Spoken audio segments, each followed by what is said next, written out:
Hello guys, आज के part में हम डिस्कस करेंगे कि wordpress.org और wordpress.com में क्या डिफरेंस होता है। बहुत से लोगों को डाउट्स होता है कि वर्डप्रेस कहां से लिया जाए और लेके कैसे सेटअप किया जाए। .com हमें क्या सर्विस देगा, .org हमें क्या सर्विस देगा। इन सारे लॉजिक्स को आज के पार्ट में हम क्या करेंगे, क्लियर करेंगे। तो चलिए स्टार्ट करते हैं। सबसे पहले हम समझते हैं कि wordpress.org आपको क्या क्या चीजें देता है। देखिए, wordpress.org एक कम्युनिटी हब है, डेवलपर के लिए बना हुआ पूरा प्रोसेस है। यहां पे आपको ओपन सोर्स सॉफ्टवेयर्स मिलने वाले हैं। जैसे आपको वर्डप्रेस का सेटअप मिल जाएगा, आपको थीम्स मिल जाएंगी, प्लगइन्स मिल जाएंगे, उनको यूज करके वेबसाइट बनाना आप स्टार्ट कर सकते हैं। बस ये आपको सेटअप देगा, ये सारी चीजें देगा, आपको यूज करके खुद से बनाना होगा।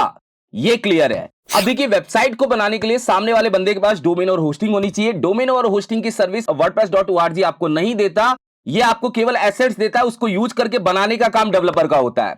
तो डोमेन और होस्टिंग के लिए आप किसी थर्ड पार्टी प्रोवाइडर पे जा सकते हैं, होस्टिंगर, गोडैडी, उनको सेलेक्ट कर सकते हैं। वहां पे आपको वन क्लिक इंस्टॉलेशन का ऑप्शन मिलेगा।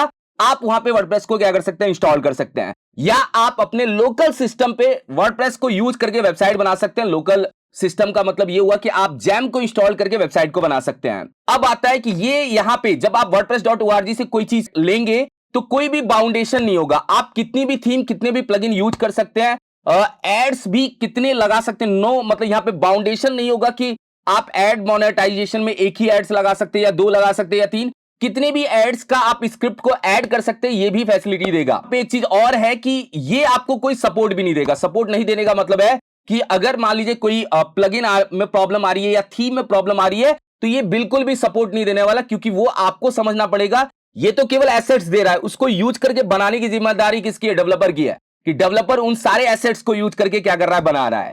यहां पे आपको कोई रजिस्ट्रेशन नहीं करना पड़ेगा। .org से अगर आपको कोई एसेट्स या कोई भी आपको ओपन सोर्स सॉफ्टवेयर चाहिए तो आपको कोई रजिस्ट्रेशन की जरूरत नहीं है। डायरेक्ट आप wordpress.org पे जाके वर्डप्रेस को डाउनलोड कर सकते हैं, थीम्स को डाउनलोड कर सकते हैं, प्लगइन्स को डाउनलोड कर सकते हैं, और डाउनलोड करके आप अपने लोकल सिस्टम या लाइव सर्वर पे वर्डप्रेस को इंस्टॉल करके बना सकते हैं वेबसाइट।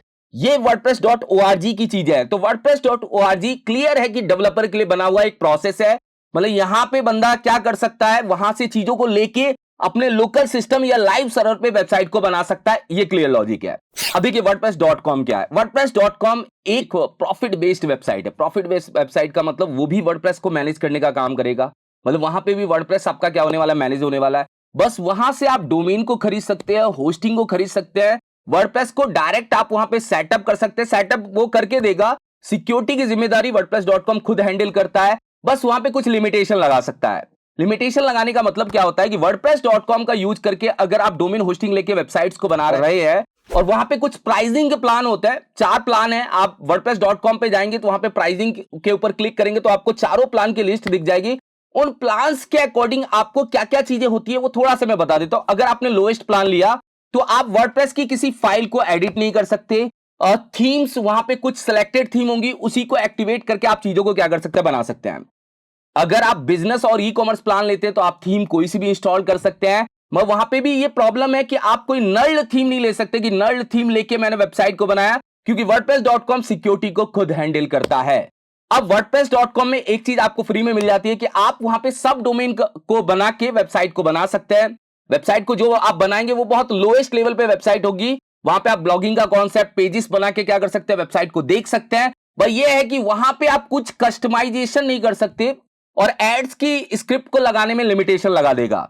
अगर आपका प्लान बिजनेस और ई कॉमर्स नहीं है तो आपकी जो एड्स की स्क्रिप्ट है वो मल्टीपल टाइम नहीं लग सकती आपके वेब पेज के अंदर। वो थोड़ा सा क्या करेगा, प्रॉब्लमेटिक करेगा वो आपको। तो wordpress.com एक तरह से मान लीजिए एक सर्विसेज है जो आपको डोमेन होस्टिंग प्रोवाइड कर रहा है। वहां पे हम डायरेक्ट वेबसाइट बना सकते हैं, और प्राइसिंग प्लान के अकॉर्डिंग हम होस्टिंग को लेके क्या कर सकते हैं, वर्डप्रेस को सेटअप कर सकते हैं, थीम इंस्टॉल कर सकते हैं, एक्टिव कर सकते हैं, प्लगइन्स को लगा सकते हैं और लगा के वेबसाइट्स को बना सकते हैं। और मेरा मानना यह है कि अगर किसी को बिगनर लेवल पे वेबसाइट को बनाना है तो wordpress.com पे ना जाए, वो wordpress.org से एसेट्स को लेके वेबसाइट बनाना स्टार्ट कर दे, जिससे उसके सामने ये क्लियर हो कि मैं स्क्रैच से वेबसाइट बना रहा हूं। मैं उसमें अगर कुछ एक्सपेरिमेंट करूंगा वो भी कर सकता हूं।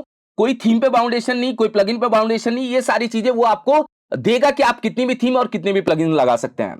तो अभी मैंने बताया कि wordpress.org आपको क्या क्या देता, और फिर मैंने बताया wordpress.com आपको क्या क्या देगा। सब डोमेन बना के फ्री में आप वहां पे रजिस्टर्ड करिए। वहां पे रजिस्ट्रेशन करना पड़ेगा। रजिस्ट्रेशन करने के बाद आप वहां पे फ्री में सब डोमेन बना के वेबसाइट्स को बना सकते हैं और वेबसाइट को बना के आप किसी को दिखा सकते हैं।